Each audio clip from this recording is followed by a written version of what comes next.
ओम शांति। किसी व्यक्ति के 2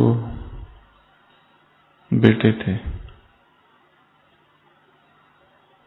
एक जो था वो संपूर्ण आशावादी और दूसरा जो था वो संपूर्ण निराशावादी। जो निराशावादी था उसे हर चीज में उदासी ही नजर आती थी। जो निराशावादी था वो अच्छी से अच्छी चीज में कोई ना कोई दोष ढूंढ ही लेता था। उसके लिए दिन भी 2 लंबी लंबी रातों के बीच का एक छोटा सा समय था। और जो आशावादी था वो हर निराशा से, हर अंधकार में प्रकाश की कोई ना कोई किरण ढूंढ ही लेता था। दिवाली नजदीक थी। उसने सोचा एक प्रयोग किया जाए उस पिता ने। और वो जो निराशावादी था, पिता सोचता है कि उसके मन में कुछ तो मैं करूं जो आशा के दीपक जगे। उसके कमरे को वो फूलों से भर देता है, सुगंध से भर देता है, मिठाइयों से भर देता है, खिलौने से भर देता है, दिवाली के फुलझड़ियाँ पटाखे से भर देता है, दिए से भर देता है और सोचता है अभी देखता हूँ क्या होता है। और दूसरा जो बेटा होता है जो कि आशावादी है, उसके कमरे को घोड़े का जो मल है, जो लीद है, उस घोड़े के लीद से भर देता है जिसमें पूरे कमरे में केवल बदबू ही बदबू है। 2 घंटे के बाद वो पिता अपने पहले बेटे के पास जाता है जो कि निराशावादी है। वो एक कोने में बैठा है और दुखी है। पिता उससे पूछते हैं, क्या तुम खुश नहीं हो? वो कहता है, कैसी खुशी और काहे की खुशी?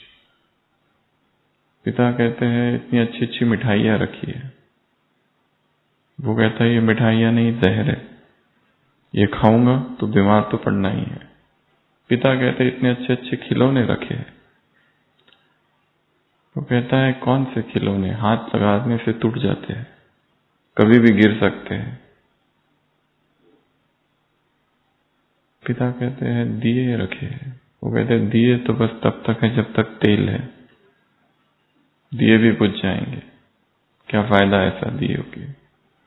पिता कहते हैं, तुम्हारे लिए ये पटाखे, फुलझड़ियाँ रखी है। वो कहता है, क्या आप मुझे मारना चाहते हो? अखबार में शायद पढ़ते नहीं, दिवाली के दिन कितनी दुर्घटनाएं होती है।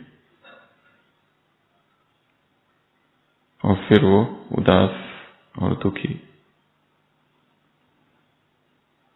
पिता कहते हैं, फूल? वो कहते हैं, शाम तक तो मुरझा जाना ही है इनको।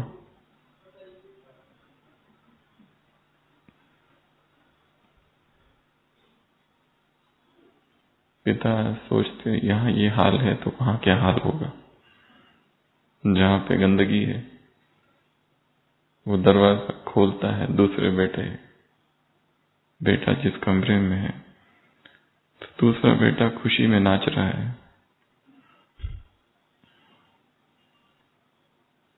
पूरे कमरे में घोड़े की लीद है, तो वो लीद को निकाल निकाल के कुछ खोज रहा है। पिता उससे कहते, तुम क्या कर रहे हो? वो कहता है, देखते नहीं घोड़े की लीद? जरूर घोड़ा कहीं ना कहीं तो होगा ही। मैं उस घोड़े की खोज में हूं, आप भी खोजो। जिन्हों खोया तिन्हों पाइया। ऐसा कुछ नहीं है जो खोजने से नहीं मिलता।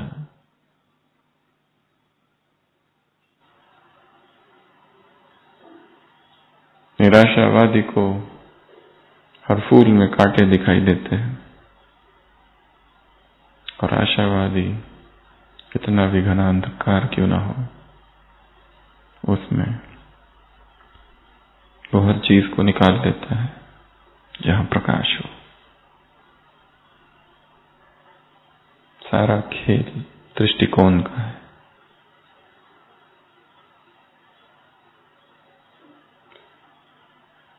वैसी ही दो परिस्थितियों में दो व्यक्ति के अलग अलग दृष्टिकोण होते हैं, और उसी अनुसार उनका जीवन बढ़ता है। आज की मुरली वृत्ति, वाइब्रेशन और वायुमंडल, ट्रायंगल, और तीनों को क्या बनाओ, बीच में पी, पावरफुल। जैसी वृत्ति होगी वैसे वाइब्रेशंस, और वैसा ही क्या बनेगा, वायुमंडल।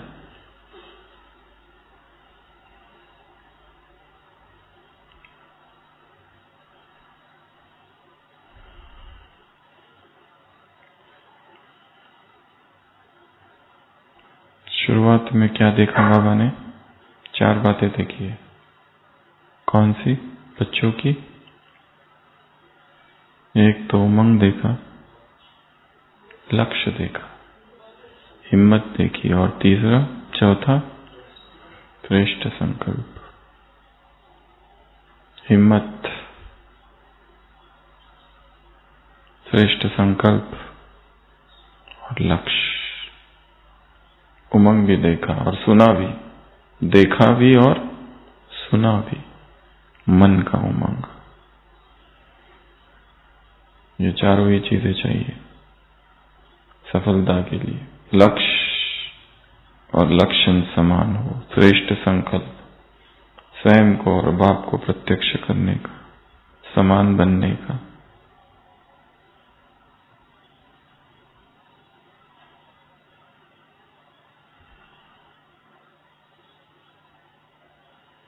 मीटिंग्स है, 3 ग्रुप है, तीनों ग्रुप हवा मिल रहे हैं, तीनों के लिए कुछ कुछ काम दिया है। और एक जो बड़ा काम है बाप समान बनने का या फिर प्रत्यक्षता का, उसमें एक ही बाधा है। कौन सी? एक ही बाधा है। पूरी मुरली उस एक ही शब्द पर है, negativity, negative vibrations, negative impression, पुराने नेगेटिव वाइब्रेशंस।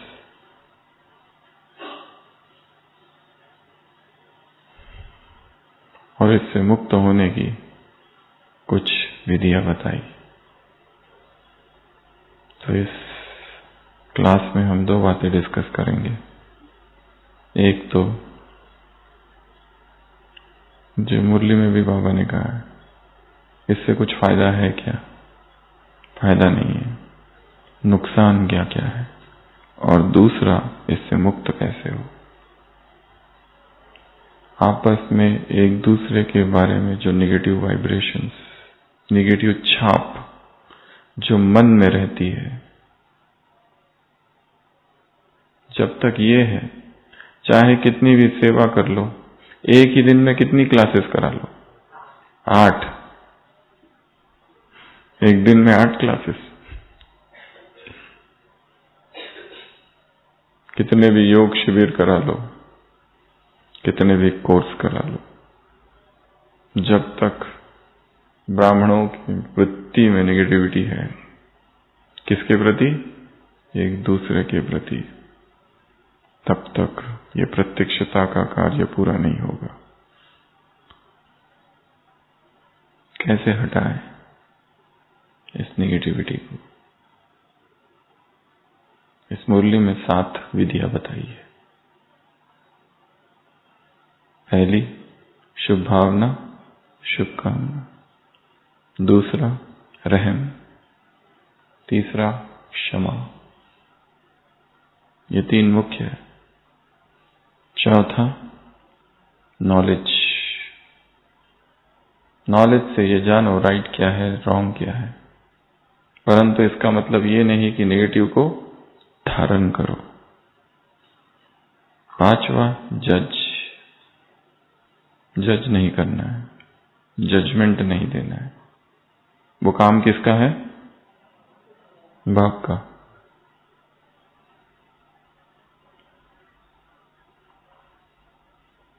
छठवां बीती को बिंदी लगाओ। और लास्ट जिस पर ड्रिल कराई, वृत्ति में अचल, वृत्ति में हलचल नहीं, वृत्ति में एकाग्र, वृत्ति में शक्तिशाली। ये सारे ही शब्द हम सब ने हजारों बार सुन रखे हैं। इसमें नया ऐसा कुछ नहीं है।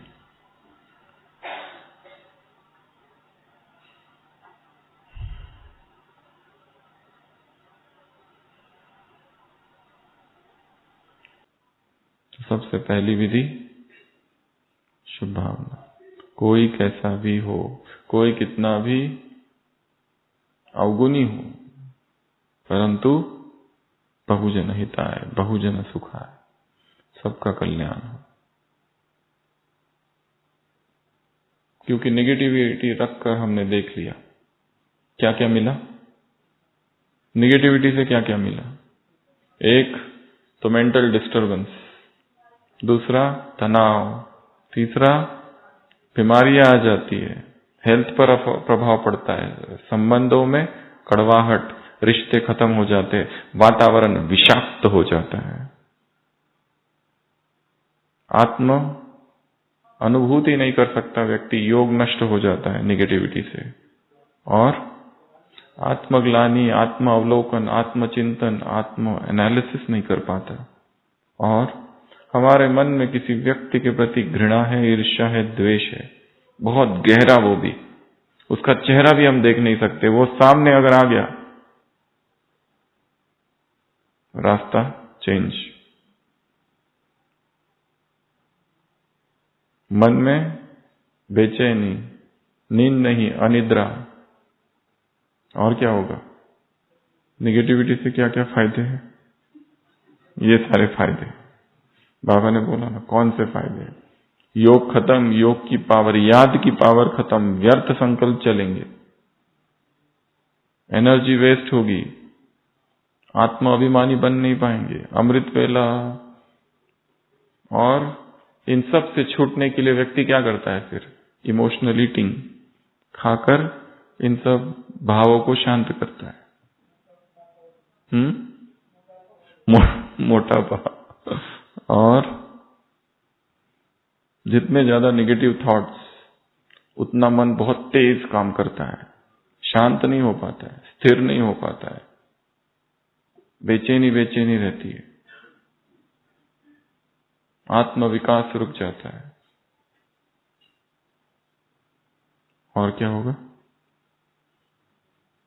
कोई भी चीज से अगर छूटना है तो उसकी गहराई से स्टडी करनी होती है, तो ही छूट पाएंगे, नहीं तो नहीं छूट सकते। पता तो सबको है नेगेटिविटी से छूटना है, परंतु नेगेटिविटी इतनी गहरी है और एक दिन की नहीं है, लंबे समय की है।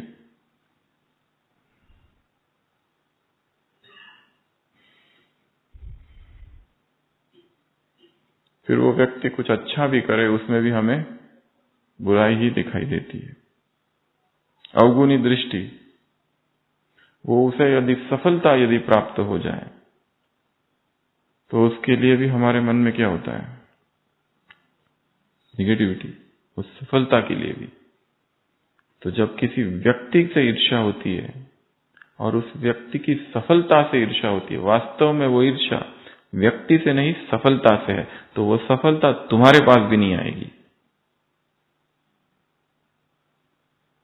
ये गहरा मनोविज्ञान है। तो सबसे पहले शुभ भावना, शुभकामना। दूसरी विधि बताई, रहम। ब्रह्मा का उदाहरण दिया, रहम। हर व्यक्ति अपना संघर्ष लड़ रहा है, हर व्यक्ति की अपनी व्यक्तिगत यात्रा है। यदि हम ये दूर से देख ले तो उसके प्रति रहम आएगा। बाबा ने कहा है ना, कोई व्यक्ति दुख देता है सबको, बुराइयां है उसमें, पर सोचो वो सारी बुराइयां अगर एक दिन के लिए हमारे अंदर है, एक दिन के लिए, तो हमारी स्थिति कैसी रहेगी? बेचैनी वाली। हम दूसरों को देख रहे, दूसरा किसी और के बारे में बुरा बोल रहा है, हमें अपने आप को उसकी जगह रखकर देखो कि मैं दूसरों के बारे में बुरा बोल रहा हूं, उसके बाद क्या योग कर सकते हैं? किसी को ज्ञान सुना सकते हैं? सो सकते हैं?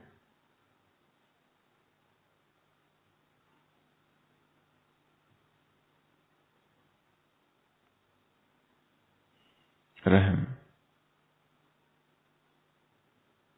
दया, करुणा, कंपैशन।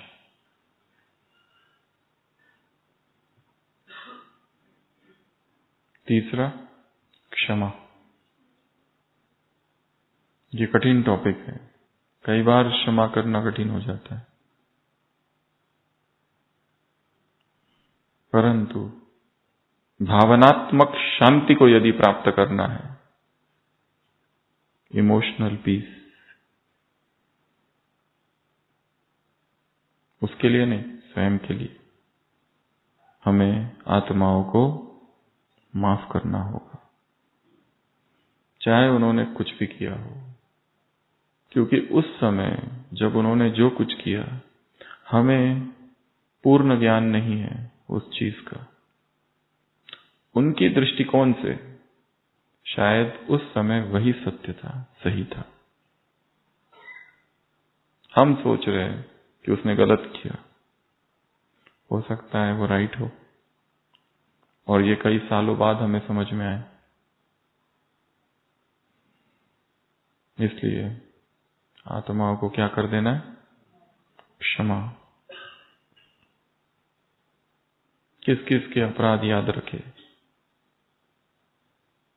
कोई कैसा भी हो, कितने ही विकर्म क्यों ना किए हो, कितनी ही ग्लानि क्यों ना की है, कितने ही अत्याचार क्यों ना किए हो, परंतु परम सुख तभी प्राप्त हो सकता है जब हम उसको बिना किसी शर्त के क्षमा कर दें।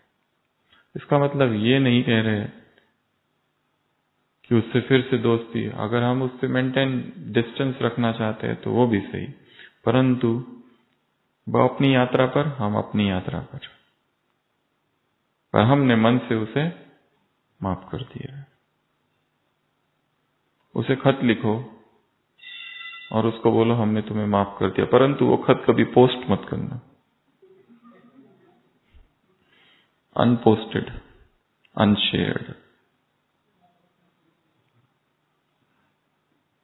नहीं तो पोस्ट कर दोगे तो कुछ नया बखेड़ा खड़ा हो जाएगा, क्योंकि अगेन कांटेक्ट होगा, अगेन डिस्टरबेंस चालू होगा। इमोशनल, साइकोलॉजिकल, फिजिकल डिस्टेंसिंग, उस डिस्टेंस को मेंटेन करते हुए ही क्षमा। धीरे धीरे समय के साथ वो व्यक्ति, वो आत्मा फिर से आ जाएगी, परंतु नवीनता के साथ। इसलिए क्षमा, बेशर्त क्षमा, अनकंडीशनल पार्डन, फॉरगिवनेस।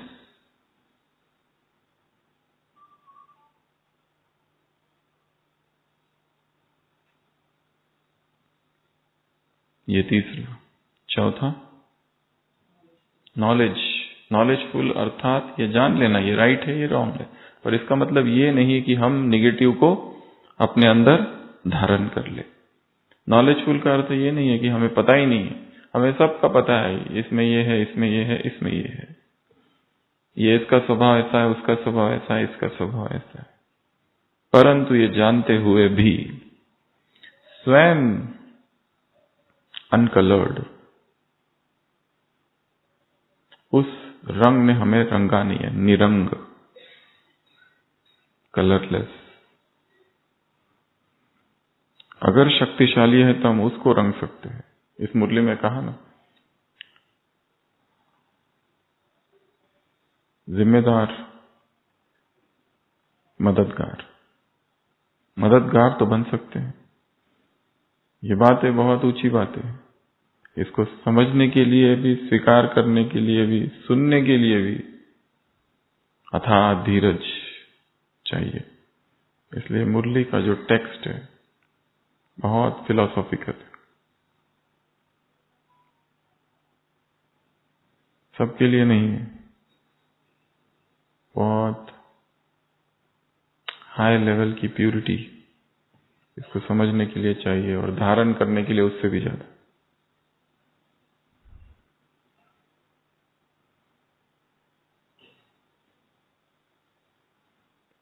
अगला, जज नहीं करना। जज नहीं करना है, क्योंकि हमें किसी के बारे में कुछ भी पता नहीं। जो हम दूसरों के बारे में कहते हैं वो वास्तव में स्वयं का ही परिचय देते हैं। जो भी हम दूसरे के बारे में कहते हैं वो हम उसके बारे में कह ही नहीं रहे, वो हम किसके बारे में कह रहे हैं? अपने बारे में। हम अपनी सूचना दे रहे हैं।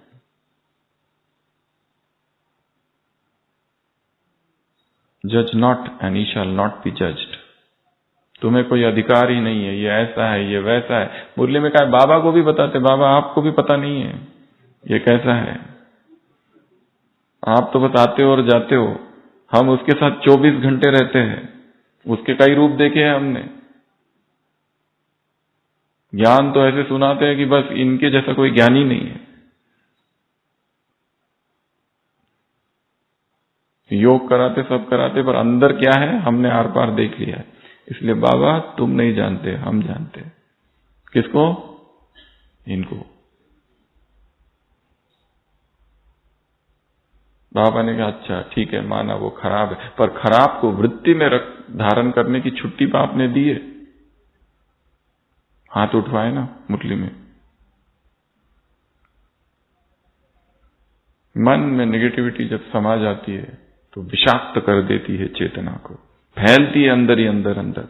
जो भी सूक्ष्म और कोमल फूल है भावनाओं के, उनको आग की तरह नष्ट कर देती है। किसी के प्रति हमारे मन में बहुत सम्मान है और कोई आकर उसके प्रति हमारे मन में नेगेटिविटी बताता है, आग की तरह भस्म हो जाते हैं। ऐसा होता है ना। नेगेटिव का फोर्स बहुत है दुनिया में। इसलिए खुद को पॉजिटिव रखना ये बहुत ऊंचा पुरुषार्थ है। सारे पॉलिटिक्स के ऊपर रहना,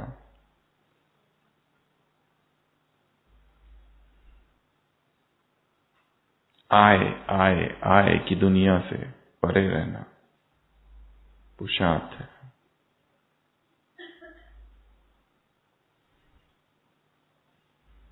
तो पहला शुभ भावना, शुभ कामना। दूसरा रहम। रहम कैसे करेंगे? अपने आप को उसकी जगह रखकर। तीसरा क्षमा दे देना। अज्ञानी है, वशीभूत है, परवश है, नहीं पता, नहीं जानते, बाद में शायद समझेंगे कभी तो। उसके बाद में ज्ञान। ज्ञान से जान तो लेना है ये ऐसा है, ये ऐसा है, परंतु अंदर वृत्ति में वो धारण ना हो। वो जानने से हम सजग रहेंगे, सतर्क रहेंगे, होशियार रहेंगे, दुखी नहीं होंगे। नहीं तो कोई भी आकर हमें दुखी कर कर चला जाएगा। अगला बताया जज नॉट, जज नहीं करना है किसी को। अगला बीती को बिंदी, द पास्ट ट्रॉमेटिक इवेंट्स, अतीत की दर्दनाक यादें हॉन्ट करती है, बार बार बार आती रहती है, स्वप्न में आती है।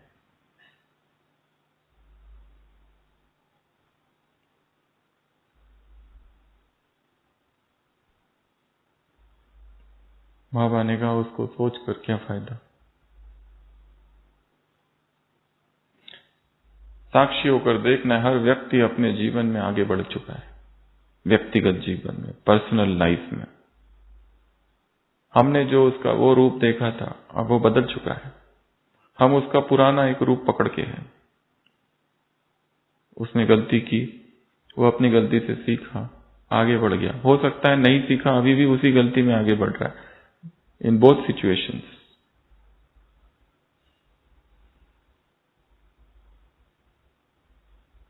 परंतु वो पास्ट का हम चिंतन करते रहेंगे तो हमारा टाइम वेस्ट होते रहेगा, एनर्जी वेस्ट होती रहेगी, हम वर्तमान में जी नहीं सकेंगे। इसलिए न्यू हैबिट्स फॉर्म करने हैं, न्यू दिनचर्या बनानी है, उस व्यक्ति के बिना जीने की दिनचर्या।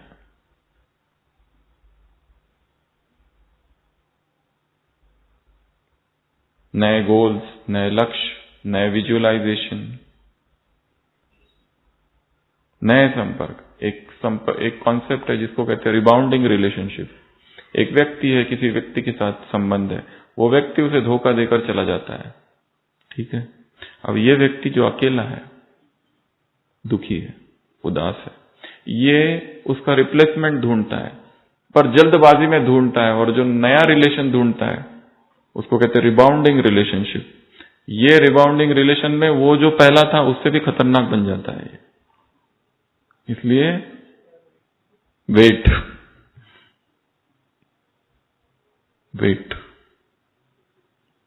पहले जो है उसको ही सेटल करो।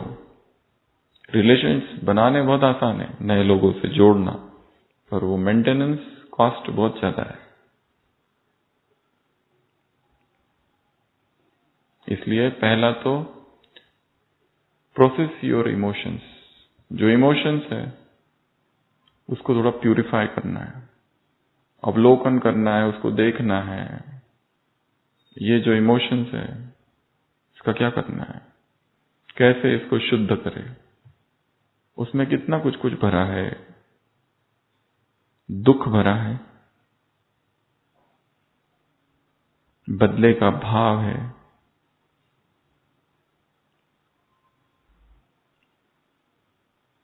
घृणा भरी है। इन भावों के साथ, इस बोझ के साथ आगे कैसे बढ़े।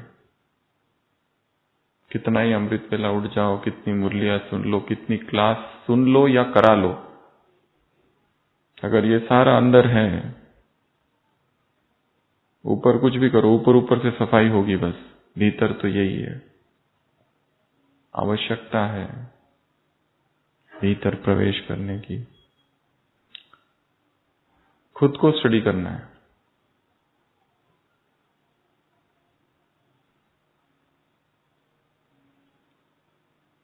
हर व्यक्ति को इसके लिए टाइम चाहिए, स्वयं के लिए टाइम निकालना है, क्योंकि ये सारे पेंडिंग काम हैं जो बचे हैं, बाकी है। लास्ट पॉइंट जिस पर ड्रिल कराई बाबा ने, वृत्ति को क्या करो, अचल बनाओ। अचल, एकाग्र, शक्तिशाली। अपनी वृत्ति को अचल, एकाग्र और शक्तिशाली बनाओ। और ये सातों के सातों काम करने के लिए एक तो मौन चाहिए, अंतर्मुखता चाहिए, एकांत चाहिए।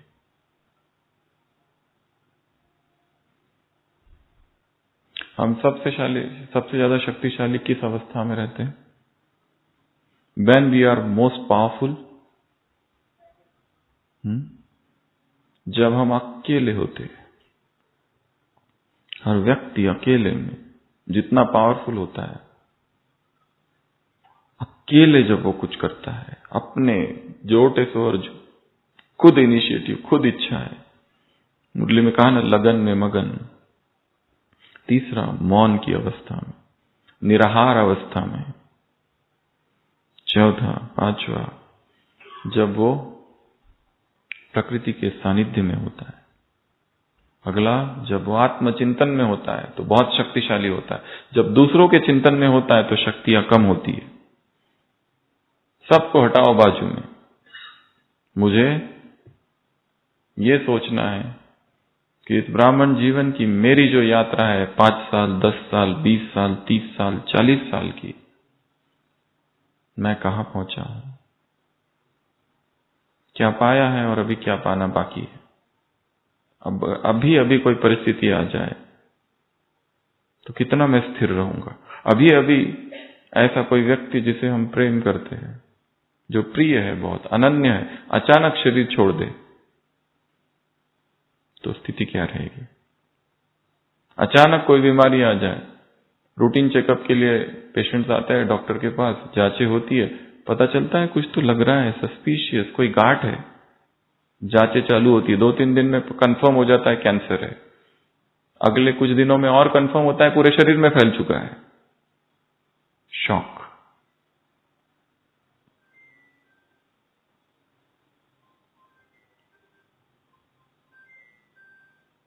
इससे और एक चीज भी पता चलती है बीमारियों के विषय में। अचानक जिनको रोज हम देखते हैं ओपीडी में, व्यक्ति आता है अचानक शुगर 500, वो कहता है हमें तो कुछ हुआ ही नहीं, पता ही नहीं चला।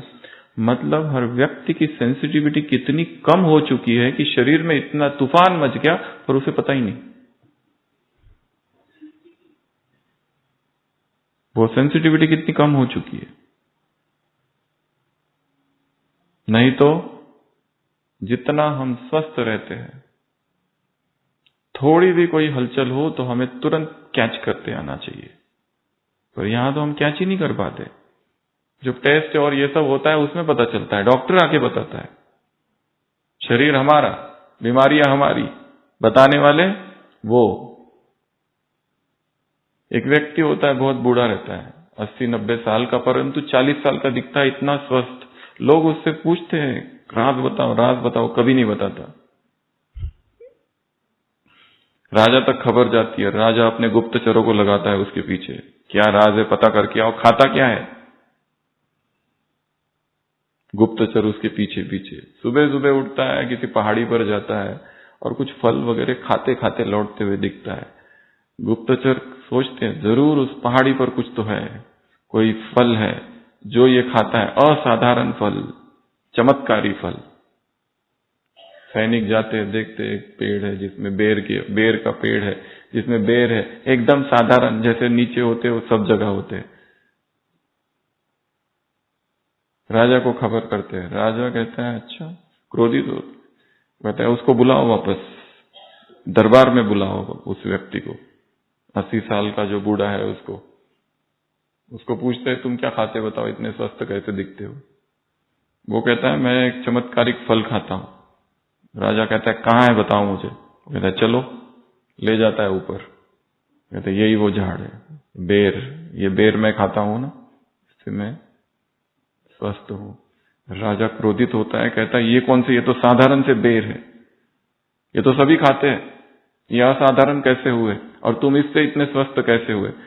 वो कहता है ये जो मैं खाता हूं ये इसकी वजह से नहीं, ये मेहनत का है, ये चढ़ने को 5 किलोमीटर और उतरना 5 किलोमीटर है ये मेहनत के फल है, मेहनत का फल है। तो जब व्यक्ति प्रकृति के सानिध्य में रहता है तब उसकी सेंसिटिविटी कुछ और तल की होती है और धीरे धीरे अप्राकृतिक जितना होता है पता ही नहीं चलता है उसके शरीर में क्या हो रहा है, अचानक एक दिन पता चलता है और तब तक इतना लेट भी हो चुका है।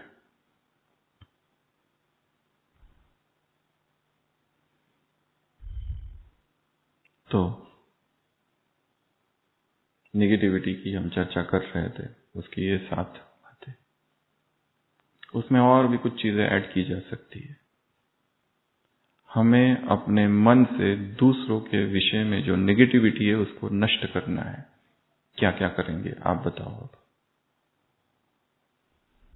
दूसरों की अच्छाइयां देखने का अभ्यास कठिन अभ्यास है, महाकठिन अभ्यास।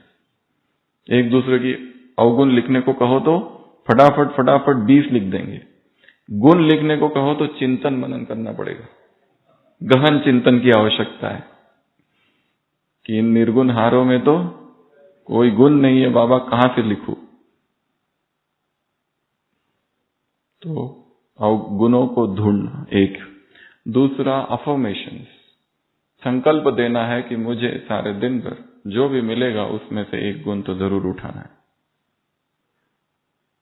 हर व्यक्ति से कुछ तो है उसमें। अगली विधि आभार, जो बताया, ग्रेटिट्यूड। अगर किसी के प्रति बहुत निगेटिविटी भरी है तो ये सोचो कि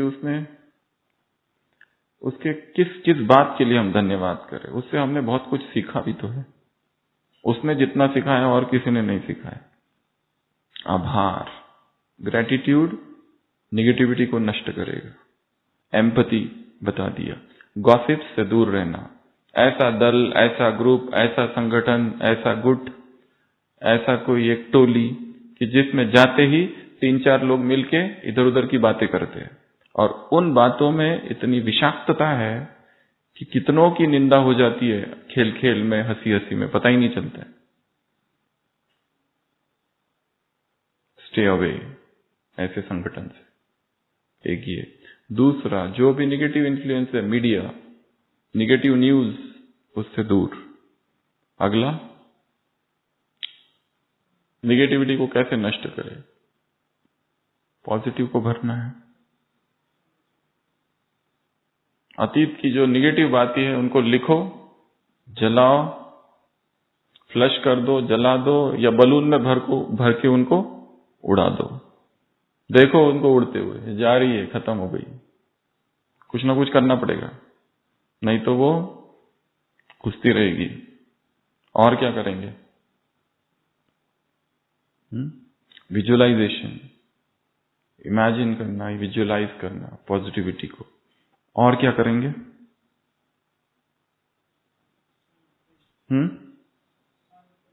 संग श्रेष्ठ, श्रेष्ठ संग, मुरलियों का संग, ज्ञान का संग, परमात्मा संग, प्रकृति का संग, जो जो श्रेष्ठ संग है, जहां जहां हायर वाइब्रेशन है वहां वहां जाना है।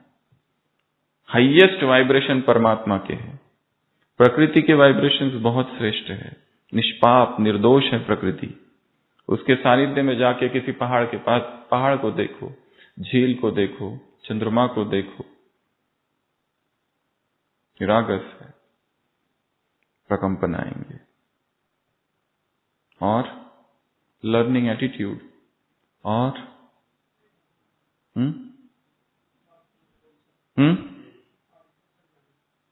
क्या?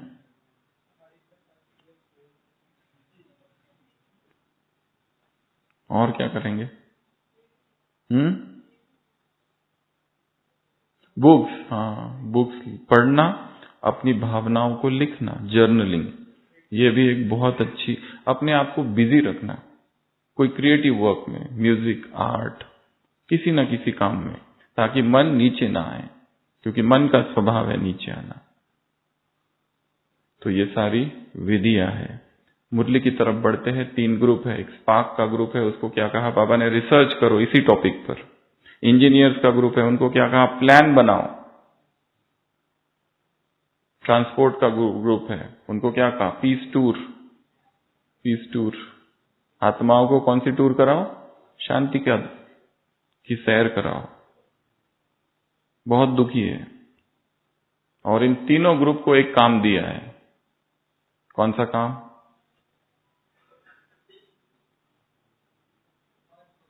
पांच लोगों को लेके आना है। वो कैसे हो? विशेष सेवाधारी, विशेष आत्माएं हो। जो जरूरी नहीं है कि वो योगी हो, हाफ योगी बाबा ने कहा, सहयोगी हो, हाफ योगी, रेगुलर ना भी हो तो भी चलेंगे, पर विशेष सहयोगी हो, ऐसी आत्माओं को लाना है जो विशेष सेवा के निमित्त बने। ये तीनों ग्रुप को एक होमवर्क दिया है इस मुरली में। और क्या कहा है?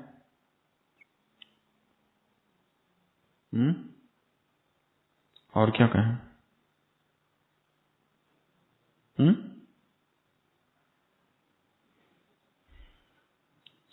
तो हमने 2 बातें देखी। एक तो निगेटिविटी जो है उससे होने वाले नुकसान और निगेटिविटी को खत्म करने की विधियां। तो अमृत वेला इसका प्रयोग करना है। क्या प्रयोग करेंगे? अपनी आंखों के सामने उन सभी लोगों को लाएंगे जिनके हम आसपास रहते हैं, जिनसे मिलते हैं, जिनके संपर्क में है, एक्वेंटेंस है, और नजर दौड़ानी है एक एक पर। हम जिस डिपार्टमेंट में वहां से चालू करो, सीनियर, जूनियर, साथी, किसके प्रति किस प्रकार की नेगेटिविटी। और ये काम कब करना है? केवल अमृत वेला, वो भी बीच में, योग करने के बीच में, कि जो जो नेगेटिविटी है उस आत्मा को सामने लाके फिर उसको शुभ भावना, शुभकामना, रहम का भाव, क्षमा का भाव, बीती सो बीती का भाव। और वो अगर डिस्टरबेंस क्रिएट कर रहा है तो उसमें अपनी वृत्ति को अचल रखने का भाव। एक एक आत्मा को सामने लाकर ये हुआ, सेकंड, थर्ड। अगर कुछ भी नहीं है, कुछ आत्माएं न्यूट्रल है, उनके प्रति ना पॉजिटिव है ना निगेटिव, तो उनको लाओ और केवल किरणें दे दो, शुभ भावना, शुभकामना, नेक्स्ट, शुभ भावना, शुभकामना, नेक्स्ट। हाँ, फिर आ गया एक खतरनाक वाला, अब वहां रुकना पड़ेगा, क्योंकि ये वो है जिसके लिए केवल हमने निगेटिव सोचा नहीं, परंतु बोला, और बोला भी नहीं, फैलाया, या फिर उसने हमारे लिए ये सब किया। यहां पर थोड़ा ठहरना पड़ेगा। क्या करेंगे ठहर के? शुभ भावनाएं, शुभकामनाएं देनी पड़ेगी। एक राजा सुबह सुबह उठता है, अपनी बालकनी से देखता है, एक भिखारी दिखता है दूर, और भिखारी झुककर अभिवादन करता है। राजा उसको देखता है, भिखारी उसको देखता है, राजा क्रोधित हो जाता है। दिन की शुरुआत एक भिखारी को देख के अशुभ, टहलने लगता है, आज कुछ ना कुछ तो, या तो अकाल पड़ेगा या दो युद्ध की घोषणा होगी किसी और राज्य से। टहलते टहलते गिरता है और पैर टूटता है, फ्रैक्चर, बिस्तर पर। वैद्य आता है, कहते हैं आराम, कंप्लीट बेड रेस्ट। राजा कहता है ये सब उस भिखारी की वजह से, उसको पकड़ के लाओ और उसको सीधा फांसी पर टंगा दो। भिखारी को पकड़ा जाता है, मंत्री पकड़ते हैं और उसको पकड़ने का और फांसी पर टंगाने का कारण सुनाते हैं। फांसी पर टंगाने से पहले पूछते हैं कि तुम्हें कुछ कहना है? वो कहता है कहना तो बस इतना ही है कि राजा को लगता है मुझे देखने की वजह से उनका दिन अशुभ हुआ, पैर टूट गया, पर मेरी भी सुनो कि मैंने भी तो राजा को देखा और उनको देखने की वजह से मुझे फांसी पर चढ़ना पड़ रहा है। किसका मुख अशुभ ज्यादा है फिर, मेरा या राजा का?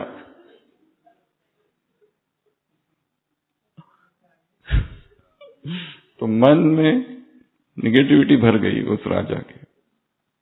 तो जब भी मन में निगेटिविटी भर जाती है, हमारे निर्णय प्रभावित हो जाते हैं।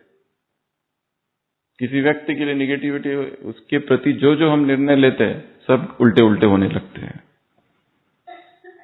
वरदान में ज्ञान अर्थात समझ, समझदार धोखा नहीं खाएंगे, बुद्धि स्वच्छ क्लीन, ये नहीं कहेंगे ये कैसे हो गया। स्लोगन अनादि आदि संस्कार को क्या करो, स्मृति में लाओ, तो क्या होगा? अचल अडोल रहेंगे। ऐसे अचल अडोल रहने वाली आत्माओं को, ऐसे शुभ भावना, शुभकामना रखने वाली आत्माओं को, रहमदिल आत्माओं को, ऐसे क्षमा करने, क्षमा के सिंधु आत्माओं को, ऐसे नॉलेजफुल आत्माओं को, जज न करने वाली आत्माओं को, ऐसे बीती को बिंदी लगाने वाली आत्माओं को, ऐसे अपनी वृत्ति को अचल, एकाग्र, स्थिर और शक्तिशाली रखने वाली आत्माओं को, ऐसे मधुबन का भी उदाहरण दिया है। मधुबन का भी वायुमंडल, कोई भी आता है तो प्रभावित हो जाता है, तो दिल में छाप लग जाती है। सुनने से भूल सकते हैं, परंतु वातावरण को शक्तिशाली बनाने वाली आत्माओं को, ऐसे वातावरण को निर्विघ्न बनाने वाली आत्माओं को, ऐसे उमंग में रहने वाली आत्माओं को, हिम्मत वाली आत्माओं को, श्रेष्ठ संकल्प वाली आत्माओं को, ऐसे श्रेष्ठ लक्ष्य वाली आत्माओं को, संकल्प, बोल और कर्म को एक करने वाली आत्माओं को, रिसर्च करने वाली आत्माओं को, एग्जाम्पल बनने वाली आत्माओं को, शांति का आत्माओं को टूर कराने वाली आत्माओं को, ऐसे चैतन्य मूर्तियों को, हे चैतन्य मूर्तियां, ऐसे बोला ना बाबा ने, ऐसे चैतन्य मूर्तियों को, ऐसे ब्रह्मा बाप समान आत्माओं को, ऐसे ऐसे ऐसे हाँ, गुड वाइब्रेशन फैलाने वाली आत्माओं को। ऐसे वृत्ति वाइब्रेशंस वायुमंडल को शक्तिशाली बनाने वाली आत्माओं को। ऐसे क्या करने वाली? प्रत्यक्ष करने वाली आत्माओं को, स्वयं को प्रत्यक्ष करने वाली और बाप को प्रत्यक्ष करने वाली आत्माओं को। ऐसे ऐसे लक्ष्य और लक्षण को एक करने वाली आत्माओं को। ऐसे अचल अडोल रहने वाली आत्माओं को। ऐसे ज्ञानी आत्माओं को। ऐसे समझदार आत्माओं को। ऐसे बुद्धि को क्लियर रखने वाली आत्माओं को। ऐसे ये कैसे हो गया मुझे तो पता ही नहीं, ऐसा न कहने वाली आत्माओं को। ऐसे धोखा न खाने वाली आत्माओं को। ऐसे पॉजिटिविटी में रहने वाली आत्माओं को, निराशावाद को खत्म करने वाली आत्माओं को। बाप दादा का याद प्यार, गुड नाइट और नमस्ते।